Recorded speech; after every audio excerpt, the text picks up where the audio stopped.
होता है।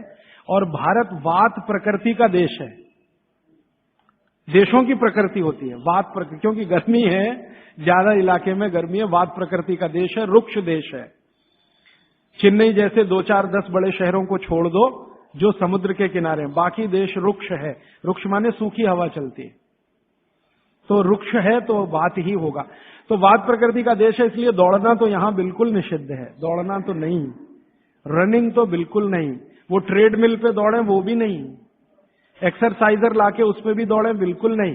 वो कहते हैं कि ऐसे व्यायाम जो स्लो हैं, जिनमें वायु ना बढ़े, तो सबसे अच्छा उन्होंने बताया सूर्य नमस्कार आपके लिए। अब आप चाहे आसन के रूप में माने या उसको व्यायाम के रूप में माने, तो सूर्य नमस्कार आपके लिए सबसे अच्छा है। तो आप सीख लें सूर्य नमस्कार, किसी ने सीखा है वो दूसरे को सिखा दे, नहीं तो इस पर अलग से एक आप सेशन कर सकते हैं सूर्य नमस्कार। दूसरे कुछ व्यायाम है आपको, तो वो व्यायाम में छोटे छोटे स्तर पर दंड बैठक, छोटे छोटे स्तर, ज्यादा लंबी नहीं, छोटी दंड बैठक है। और छोटे छोटे स्तर के कोई भी व्यायाम जिसमें बहुत तेजी से पसीना ना निकले, सीधी सी बात, घर में हो तो बहुत अच्छा। अब वैसे माताओं को तो वागवट जी कहते हैं कि व्यायाम की अतिरिक्त जरूरत ही नहीं है, अगर वो रसोई घर के भोजन में लगी हैं तो बहुत सारे व्यायाम आपके वहीं हो रहे हैं। जैसे चक्की चला रहे हैं तो बहुत अच्छा है, सिलबट्टे पे चटनी बना रहे हैं तो बहुत अच्छा है। आप कहेंगे हम करते नहीं है, मैं प्रेरणा दे रहा हूं, करने लगे आप। मिक्सी का उपयोग कम करें, सिलबट्टे का ज्यादा करें, चक्की का उपयोग ज्यादा करें, मिक्सी का उपयोग कम करें, बाजार में जो इलेक्ट्रिक चक्की है उसका उपयोग कम करें। वो मैं पहले भी बोल चुका था, अभी भी बोल रहा हूं कि आप चक्की को चला के आटा पीसेंगे, उसकी क्वालिटी बहुत बेहतरीन होने ही वाली है, क्योंकि इसमें घर्षण कम है।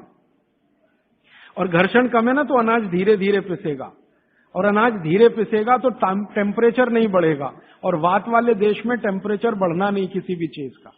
और आप इलेक्ट्रिक चक्की में पिसवाएंगे ना, बहुत तेज घर्षण है, तो अनाज में नाश हो जाएगा, पौष्टिकता कम होने ही वाली है। तो हाथ की चक्की का खा के देख लीजिए एक रोटी, और ये बिजली वाली चक्की का खा के देख लीजिए एक रोटी, एक ही मिनट में अंतर पता चल जाए। तो अगर आप करें तो अच्छा है। फिर आप कहेंगे जी चक्की मिलती नहीं। मैंने चेन्नई में देखा 2 लोगों को जो चक्की बना के देंगे, आप अगर उनको ऑर्डर दें तो। पत्थर वाले लोग यहां हैं, मैं 6 दिन से यहां घूम रहा हूं, सड़क पर दिखाई दिए, तो सिलबट्टा तो है उनके पास, चक्की नहीं है। क्यों नहीं है? वो कहते हैं कोई लेता नहीं तो क्या बनाएं, आप लेंगे तो बनाएंगे।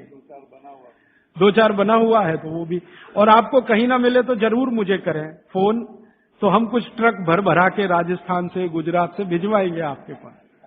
ट्रक भर के ही भेजेंगे तभी सस्ती पड़ेगी, 1-2 आएगी तो मुश्किल हो जाएगी। और आप अगर राजस्थान जाते हैं या गुजरात जाते हैं तो एक आध चक्की तो साथ में भी ला सकते हैं ना। AC 3 टायर में आप 60 किलो तक वजन ला सकते हैं, AC 2 में 100 किलो तक ला सकते हैं, और स्लीपर क्लास में 40 किलो तो ला ही सकते हैं कंफर्म टिकट पे। तो चक्की तो 20 किलो से ज्यादा होती ही नहीं है। तो आप भी जाएं कभी राजस्थान गुजरात तो 2 चक्की एक आदमी ला सकता है। तो आप लाएंगे चक्कियां तो क्या होने वाला है, वो जो बनाने वाले कारीगर बैठे हैं पत्थर वाले, उनका कुछ रोजगार तो बढ़े, कुछ रोजी रोटी चले, जो अभी धीरे धीरे बंद हो रही है।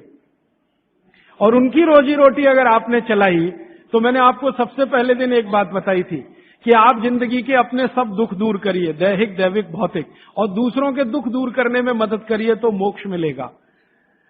तो आपने चक्की बनाने वाले का भौतिक दुख तो दूर किया, चक्की खरीदी तो पैसा तो मिला, गरीबी कम हुई, रोजगार बढ़ा, तो भौतिक दुख भी अगर आपने कम किया तो मोक्ष की तरफ जा। तो चक्की है, सिलबट्टा है, कोशिश करें तो व्यायाम की अतिरिक्त जरूरत नहीं। और अगर नहीं कर पा रहे हैं तो थोड़ा हल्का फुल्का व्यायाम आप जरूर करें। और बहनों को, माताओं को जो सबसे अच्छा व्यायाम है, भागवत जी कहते हैं फॉरवर्ड बेंडिंग। फॉरवर्ड बेंडिंग माने आगे झुकना। तो जितनी बार आप आगे झुकें, ध्यान रखें कमर से झुकें हमेशा, तो जिंदगी में कभी भी दर्द नहीं आएगा कमर का। आगे कमर को छोड़कर कहीं से भी झुकेंगे तो तकलीफ है। कोशिश करें कमर से झुकें, जितना झुक पाते हैं वहीं तक झुकें, जरूरत नहीं है कि नीचे तक झुकें। हो सकता है कमर से झुकें तो आपके हाथ घुटने तक ही आए, वहीं तक रहने दीजिए, सहज होकर करिए, असहज होकर मत करिए। तो थोड़ा व्यायाम 15-20 मिनट में पसीना आ जाएगा, उतना काफी। फिर उसके बाद मालिश, आपको भी मालिश जरूरी है, क्योंकि आपको भी कफ का असर ना बढ़े और आपका विकृत ना हो। तो आपको भी बच्चों की तरह ये बात ध्यान रखनी है कि सिर की मालिश ज्यादा, कान की भी मालिश ज्यादा, और बाकी शरीर की तो करनी है। और शरीर में सबसे ज्यादा मालिश तलवे की, पांव की। मालिश के बाद स्नान, स्नान उसी तरह से उबटन आदि से, और फिर भोजन, भोजन के बाद विश्राम 20 मिनट, फिर आपका काम, फिर रात्रि का माने शाम को 6-7 बजे का भोजन। इस तरह का नियम है पित्त वालों का। और वात वालों के लिए क्या है? जिनकी उम्र 60 के ऊपर है उनके लिए बागवती जी कहते हैं व्यायाम निषेध। जैसे बच्चों को निषेध वैसे उनको निषेध। उनके लिए मालिश बहुत जरूरी, जैसे बच्चों की वैसे वात वालों की। माने बुजुर्ग लोगों को मालिश बहुत जरूरी है, व्यायाम से भी ज्यादा। और मालिश करते समय ध्यान रखना है सिर तलवे 2 चीज है, और कान भी। तो मालिश आप करें, व्यायाम करें तो बहुत ही हल्का फुल्का करें। लेकिन ये नियम भागवत जी ने नहीं बताया कि आप व्यायाम तब तक करें जब तक बगल में पसीना ना आए, क्योंकि एक उम्र के बाद पसीना बहुत कम हो जाता है। तो हो सकता है 1 घंटे तक भी ना आए और आप करते रहे। ये पित्त और कफ वालों के लिए है, सिर्फ वात वालों के लिए। तो वात वाले तो जीवन में जितने आराम से रह सकें। वैसे तो वात वालों के लिए भागवत जी कहते हैं कि उनको तो एक ही काम है, वो है दिशा निर्देश। बुजुर्गों का एक ही काम है कि घर में बैठे हैं और दिशा निर्देश दे रहे हैं, ऐसा मत करो, ऐसा करो, ऐसा मत करो, क्योंकि उन्होंने जीवन का सारा अनुभव ले लिया और वो अनुभव को मिलाकर आपको दिशा निर्देश कर रहे हैं। बाकी अपना पूजा पाठ, भक्ति वगैरह ज्यादा, क्योंकि इसमें मूवमेंट, भागवत जी बोलते हैं कि वात के लोगों को मूवमेंट सबसे कम होने चाहिए। तो ज्यादा भाग दौड़ नहीं, ज्यादा इधर उधर नहीं, आराम से सहजता से जितना होता है अपने शरीर को बचाते हुए उतना। तो मैंने कोशिश की कि आपको 1-1.25 घंटे में तीनों प्रकृति के लोगों की दिनचर्या बता सकूं। अब 30 तारीख को मैं थोड़ा कंक्लूड करूंगा तो कुछ बातें इसमें आ जाएंगी। अभी मेरा आपको विनम्र निवेदन है कि आप चाहें तो प्रश्न पूछें, लेकिन निवेदन दूसरा है कि जब तक प्रश्न का सत्र चले 10-15 मिनट कोई ना उठे, क्योंकि हो सकता है कि किसी ने जो प्रश्न पूछा वो आपके लिए भी बहुत काम का हो। मेरे पास एक स्लिप आ गई है लिख के, जरा इसको मैं बता दूं। मनुष्य के मूत्र का महत्व क्या? ये प्रश्न है। कल मैंने गोमूत्र का महत्व बताया था ना, तो मनुष्य के मूत्र का महत्व क्या? मनुष्य का मूत्र भी औषधि के रूप में काम आता है, और भागवत चिकित्सा में उसके लिए 2 सूत्र हैं। उन सूत्रों के अनुसार आप मनुष्य मूत्र पी सकते हैं, माने अपना स्वयं का मूत्र पी सकते हैं। लेकिन उसकी एक कंडीशन है। कंडीशन यह है कि आप संपूर्ण शाकाहारी होने चाहिए। संपूर्ण शाकाहारी माने मांस ना खाएं, मदिरा ना पिए, और आप ये जो है अंडे वंडा ना खाएं, तो आप अपना स्वयं का मूत्र भी उपयोग में ले सकते हैं। आपका जो मूत्र है और गाय का मूत्र है, फिर आपके मन में प्रश्न आएगा दोनों में क्या? तो भागवत जी ने बहुत स्पष्ट कहा, हमेशा गाय का मूत्र मनुष्य मूत्र से अच्छा।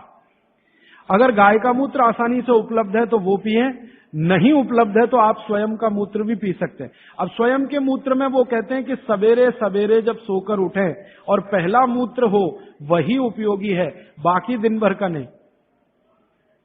उठें और पहला मूत्र, और पहले मूत्र को भी कलेक्ट करने की विधि उन्होंने बताई है। वो विधि क्या है कि आप मूत्र करना शुरू करें तो पहला थोड़ा छोड़ें, शुरू का 2, 4, 5 मिलीलीटर, 10 मिलीलीटर तक छोड़ें, और अंत का बिल्कुल छोड़ें, बीच वाला यही आप पी सकते हैं।